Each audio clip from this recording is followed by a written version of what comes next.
విషయం చెప్పాలి. నా లైఫ్లో బూచమ్మ బూచోడు అనేది ఒక 13 years బ్యాక్ నేను చేసిన సినిమా. అదే ఆ సినిమా తర్వాత అది డీసెంట్గా నడిచిన సినిమా. ఆ సినిమా తర్వాత గ్యాప్ తీసుకున్న లేదు, తీసుకోవాలని లేదు, తీసుకొని వెళ్ళింది లేదు. ఎందుకో అలా బయటకు వెళ్ళిపోయాను. ఆంధ్రప్రదేశ్ సమాజం ఏదో తెలియని అంటే నా మనసుకు దగ్గరగా ఉండే కొన్ని విషయాల మీద నాకు అమితమైన ప్రేమ ఉండి నేను పక్కకి వెళ్ళిపోయాను. 13 సంవత్సరాల తర్వాత నేను మళ్ళీ వెండితెర మీద ఫస్ట్ సినిమా నాకు అవకాశం ఇచ్చింది నాని గారు. ఇది ఆయనకి తెలియదు, కానీ నాకు మాత్రమే తెలుసు. అంటే డబ్బుల కోసం అయితే నేను ఎప్పుడూ చేసేవాడిని అండి. చాలా సినిమాలు చేసేవాడిని, చాలామంది దగ్గరికి వెళ్ళేవాడిని. నేను వెళ్ళి అడిగితే నాకు అవకాశాలు ఇచ్చేవాళ్ళు కూడా ఉన్నారు. కానీ నేను ఈ పరిశ్రమకు వచ్చిన తర్వాత ప్రతి అవకాశం నా దగ్గరకు వచ్చింది. అది నా అదృష్టం. సో అలాగే ప్రయత్నం చేద్దాం అనుకుని సొంతగా ఒక సినిమా స్టార్ట్ చేద్దాం అనుకున్నా కూడా ప్రకృతి నాకు సహకరించలా. కానీ మళ్ళీ సినిమానే పిలిచి ఇదిగోరా ఇది నువ్వు చెయ్యాలి అని చెప్పి ఒక 40-50 స్క్రిప్ట్లు, మోర్ దాన్ 40-50 అండి, ఒక 60 స్క్రిప్ట్లు ఆఫ్టర్ ఈ వెబ్ సిరీస్ ఈ బిగ్ బాస్ నుంచి వచ్చిన తర్వాత నేను విన్నాను. అందులో నాకు మొట్టమొదటిగా బాగా నచ్చింది Mangapathi character. That A artist అయినా కూడా ఒక గ్యాప్ వచ్చిన తర్వాత ఒక మంచి బ్యానర్లో ఒక మంచి సినిమాలో రావాలని కోరుకుంటాడు. భగవంతుడు నాకు ఆ విధంగా నానిగారి బ్యానర్లో నాకు ఈ అవకాశం ఇచ్చినందుకు నానిగారికి ఆ భగవంతుడికి ఇద్దరికీ కృతజ్ఞతలు తెలియజేసుకుంటున్నాను. ఇంకా ఈ సినిమా విషయానికి వస్తే,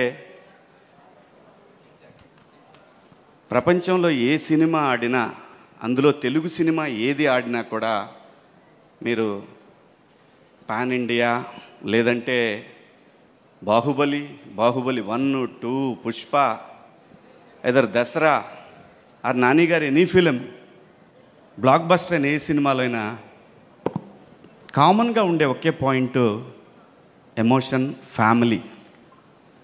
ఫ్యామిలీ లేకుండా ఏ సినిమా బ్లాక్ బస్టర్ అవ్వలేదు ఇంతవరకు కూడా. ఎక్కడా కూడా ఫ్యామిలీ ఎమోషన్ లేకుండా ఏ సినిమా కూడా, రేర్గా అప్పుడప్పుడు జరుగుతూ ఉంటాయి. కానీ మీరు ఏ బ్లాక్ బస్టర్ సినిమా తీసుకున్నా ఒక ఫ్యామిలీ, ఆ ఫ్యామిలీ వెనకాల జరిగే కథ, ఆ డ్రామా మాత్రమే సినిమాని నడిపిస్తుందని బలంగా నేను చూసినంత వరకు నా అనుభవంలో నేను తెలుసుకున్నది అది. అలాగే ఈ సినిమాలో ఇండియాలో హిందూ సంప్రదాయంలో ఆడపిల్ల ఉన్న ప్రతి కుటుంబంలో కూడా మంగపతి ఉంటాడు. ఇది రియాలిటీ. సో మనందరం ఒక కాన్స్టిట్యూషన్ కట్టుబడి బతుకుతున్నాం కాబట్టి, సో దానికి లోబడి ఉండాలి కాబట్టి కేసులు గట్రా ఉంటాయి కాబట్టి దాన్ని కూడా క్రాస్ చేసి దానికంటే కూడా మా ఫ్యామిలీలో ఉన్న ఆడపిల్ల అని అనుకొని పరిధులు దాటినటువంటి ఒక క్యారెక్టరు మంగపతి. ఈ క్యారెక్టర్ ఇప్పుడు మీకు నార్మల్గా కనిపించవచ్చు, లేదంటే నాని గారు ఎలా ఇచ్చారో నాకు తెలీదు, కానీ అది నాకు చాలా పెద్ద పేరు తీసుకురాబోతుందని బలంగా నమ్ముతున్నాను. ఈ క్యారెక్టర్లో నేనే కాదండి, ఈ సినిమాలో ఏ క్యారెక్టర్ లేకపోయినా కూడా సినిమా ఆడదు. అంత అద్భుతంగా డిజైన్ చేశాడు డైరెక్టర్. అలాగే దాన్ని యాక్సెప్ట్ చేసిన నాని గారు, నిజంగా నాని గారి బ్యానర్ మనస్ఫూర్తిగా నేను ఓ సూపర్ గుడ్ ఫిలిమ్స్ లాగా కొత్త డైరెక్టర్లకి చాలామందికి పిలిచి చౌదరి గారు స్క్రిప్ట్ విని ఆ డైరెక్టర్ మీద వదిలేశారు. అలాగే ఈ సినిమాకి కూడా చూశాను నేను, ఎందుకంటే నేను ప్రొడక్షన్ చేస్తాను. చూసినప్పుడు నాకు అనిపించింది, ఒక డైరెక్టర్ మీద నమ్మకంతో ఒక టీంకి అప్పచెప్పేసి అసలు ఆయన ఎక్కడా చూడలేదు నేను నాని గారిని. సో నేను అది ఆర్బి చౌదరి గారి కాంపౌండ్లో చూశాను. ఒక డైరెక్టర్ మీద నమ్మాడు అంటే నమ్మి ఇచ్చేసిన తర్వాత ఇంకా దాంట్లో ఎటువంటి వేలు పెట్టకుండా సినిమాని అలా అలవకగా కంప్లీట్ చేశారు ఈ సినిమా. దాంట్లో దీప్తి గారి సపోర్ట్ కూడా చాలా ఉంది ఈ సినిమాకి. దీప్తి గారు మరి బ్రదర్ కోసం అని కాకపోయినా సినిమా మీద ప్యాషన్ తోటి సినిమాకి వర్క్ చేశారు ఆవిడ కూడా. అలాగే ప్రొడ్యూసర్ గారు ఎప్పుడు రాలేదు సెట్కి, అసలు ఎప్పుడు నేను చూడలేదు ఆవిడని, మేడంని. సో చాలా మంచి సినిమా అండి, చాలా మంచి సినిమా. అందరూ ఎంత బాగా చేశారంటే వాళ్ళిద్దరిని చూస్తే నాకు ఆ ఫ్రెష్ లవ్, మనం కూడా ఒకసారి వెనక్కి భగవంతుడు అవకాశం ఇస్తే వెనక్కి వెళ్ళి ఒక లవ్ స్టోరీ క్రియేట్ చేయాలి, మనమే పర్సనల్ లైఫ్లో ఒక లవ్ స్టోరీ ఉంటే బాగుంటుంది అని అనిపించేంత బాగుంది వాళ్ళ లవ్ స్టోరీ. నాకు కథ చెప్పినప్పుడు కూడా నీ ఎన్ని లవ్ స్టోరీ కదా ఇది, కోర్టు ఏంటి అని అన్నా నేను. నాకు అంత నచ్చింది వాళ్ళిద్దరి క్యారెక్టర్లు. అలాగే ప్రతి ఒక్క క్యారెక్టర్ కూడా అంత బాగా డిజైన్ చేశాడు దర్శి. దర్శి తనది ఒక డిఫరెంట్ టైమింగ్ అనమాట దర్శిది.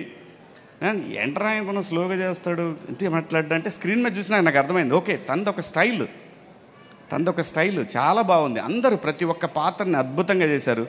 ఈ సినిమాలో స్క్రీన్ మీద కాకుండా బ్యాక్గ్రౌండ్ హీరోస్ అంటే first Dinesh, second music director. వీళ్ళిద్దరి సహకారంతో ముందుకు నడిపే డైరెక్టర్. వీళ్ళ ముగ్గురు ఈ సినిమాకి పెద్ద ఎసెట్ అండి, నమ్మండి. ప్రతి సీను కూడా ఎంత బాగా తీశారంటే ఈ మధ్యకాలం అంటే నేను చేసింది ఫస్ట్ సినిమాలండి, ఈ మధ్యకాలంలో అని కాదు. నాకు కొత్తగా అనిపించింది. నేను అప్పుడే ఫస్ట్ టైం సినిమా చేస్తున్నాను అంత బాగా అనిపించింది. నేను క్యారవాన్ దిగానంటే మళ్ళీ నేను ఎప్పుడు వెళ్ళలేదు, అక్కడే ఉండి చూశాను. నేను వీళ్ళు ఎలా తీస్తున్నారు, మళ్ళీ మనం చేసినప్పటికి ఇప్పటికైనా డిఫరెన్స్ ఉందా అంటే డెఫినెట్గా. నేను మిస్సమ్మ సినిమా తీసేటప్పుడు అలా తీసాడు డైరెక్టర్, మొత్తం చుట్టూ తీసేవాడు. ఏంటంటే ఇది ఒకసారి అయిపోయింది కదా ఎదురుగా పెడితే కెమెరా, అంత బాగా తీశాడు. నిజంగా నాకు మిస్సమ్మ మేకింగ్ అప్పుడు ఎలాగైతే నేను ఎంజాయ్ చేస్తూ చేశానో అలాగే ఈ సినిమా మేకింగ్ చూసి చాలా హ్యాపీగా అనిపించింది. దినేష్ గారు ప్రతి ఒక్కళ్ళని కూడా, కెమెరామెన్ దినేష్ గారు ప్రతి ఒక్కళ్ళని కూడా చాలా చాలా అందంగా చూపించారు. అది విలన్ కూడా అందంగానే చూపించాడు అనిపించింది నాకు. నేను అందంగానే ఉంటాను అనిపిస్తలేండి. అంత బాగా తీశారు, అందరూ కూడా చాలా బాగా చేశారు. నాని గారు thank you so much, love you. ఎందుకంటే నాకు సినిమా ప్రొడక్షన్ చేయాలి చాలా కోరిక, అందరి వల్ల కాదు, అది కొందరికే వర్కౌట్ అవుద్ది. అది మీకు వర్కౌట్ అయింది. ఎంతోమంది డైరెక్టర్లు తెలుగు సినిమా ఇండస్ట్రీలో ఇంకా మీ ద్వారా రావాలని, మంచి సినిమాలు రావాలని వాల్పోస్ట్ నుంచి మనస్ఫూర్తిగా కోరుకుంటూ ఈ అవకాశం నాకు ఇచ్చినందుకు మీ అందరికీ కూడా పేరు పేరున ధన్యవాదాలు.